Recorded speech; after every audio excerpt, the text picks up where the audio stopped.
James Clavell was much more than a novelist. He was a bridge between the East and the West, a survivor of unimaginable brutality and a mastermind of the Hollywood Golden Age.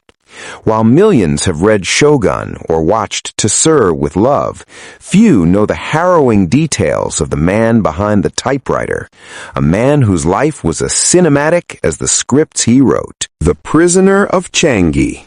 The birth of a visionary. The most defining moment of Clavell's life occurred long before he ever picked up a pen professionally. Born Charles Edmond Demaresque Clavell in 1921, he followed his father into the Royal Artillery.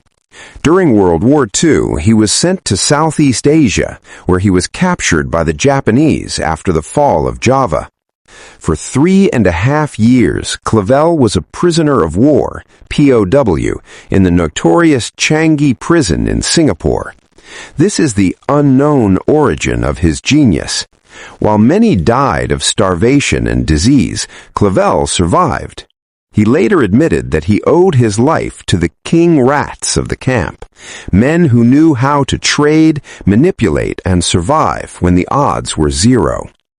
This experience didn't just break him, it forged his worldview, that survival is the ultimate human instinct, and culture is the lens through which we define that survival. From survival to screenwriting, the American dream. After the war, a motorcycle accident ended his military career. Clavell moved to the United States in 1953, seeking a new life.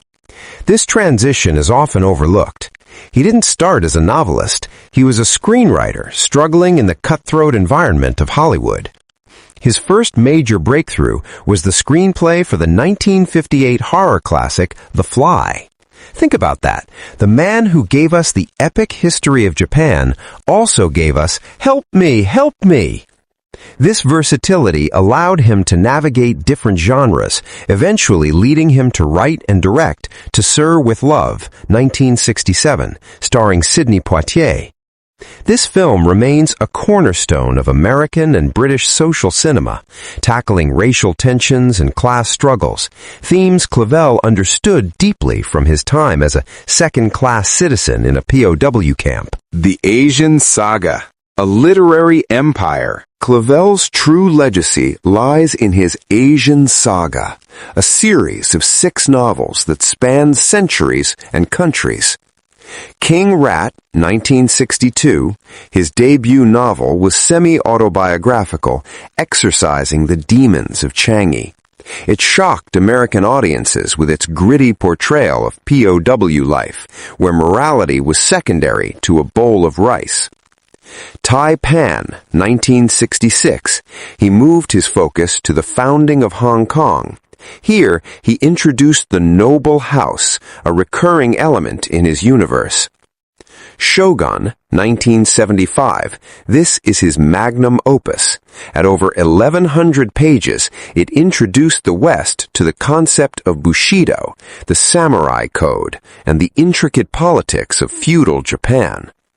The unknown fact.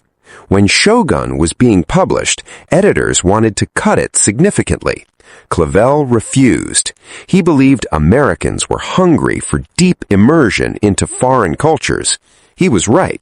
The 1980 miniseries adaptation became a cultural phenomenon, credited with a massive spike in American interest in Japanese food, language, and business practices. The political philosopher.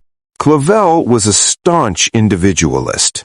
His time in Changi made him wary of isms, communism, fascism, and even rigid democracy. He viewed the world through the lens of the great game, geopolitics. In his later works like Noble House and Whirlwind, he meticulously researched the inner workings of the KGB, the Iranian Revolution, and corporate espionage. For American readers during the Cold War, Clavell provided a roadmap of how power actually worked. He didn't write heroes, he wrote survivors. Dirk Struan or John Blackthorne weren't good guys in the traditional sense. They were men of vision who understood that to win, one must adapt to the local culture. The man who owned his rights. In an era where writers were often treated as disposable assets in Hollywood, Clavell was a pioneer of the writer-producer model. He negotiated deals that gave him unprecedented control over his stories. He famously sold the rights to Noble House for a record-breaking sum, ensuring he remained one of the wealthiest authors of his time. This business acumen was a direct reflection of the lessons he learned from the King Rat of Changi, trading information and influence for long-term security. Legacy and misunderstandings. Critics sometimes accused Clavell of Orientalism or historical inaccuracies. However, Clavell never claimed to be a historian. He was a storyteller. His goal was to make the East accessible to a Western audience that, in the 1960s and 70s, still viewed Asia as a monolithic mystery. He died in 1994, but his influence is seen in every modern epic, from Game of Thrones with its sprawling political houses to the recent 2024 remake of Shogun. He taught Americans that to understand a stranger, you must first understand their wa, harmony, and their history. Key takeaways for the modern audience. Resilience. He turned the trauma of war into the fuel for creativity. Cultural bridge. He was one of the first Westerners to treat Asian history with the grand scale usually reserved for European royalty. The power of detail. His novels are thick with research, from tea ceremonies to stock market manipulation. James Clavell remains the taipan of the historical epic, a man who survived the worst of humanity to write some of its most enduring stories. Thank you very much for staying with us.